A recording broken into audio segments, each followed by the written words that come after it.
আজকে আমাদের চালচলন দেখলে মনে হয় আমরা শুধু অনর্থক, কোনো উদ্দেশ্য আমাদের জীবনের নাই, শুধু কামাবো, খাবো, ঘুমাবো, ঘুরবো, ফিরবো, এটাই আমাদের জীবনের উদ্দেশ্য। না না না, এটা বাবা ভুল হবে।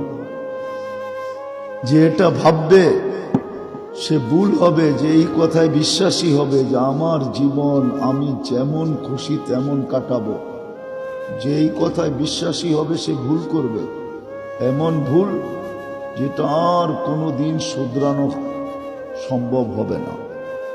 যদি এইখান থেকে চলে গেল তাহলে আর কোনোদিন এটার রিকভারি সম্ভব না, এটাকে শুধরানো সম্ভব না, এটাকে পরিবর্তন করা সম্ভব না, এটাকে পরিপূর্ণ করা সম্ভব না।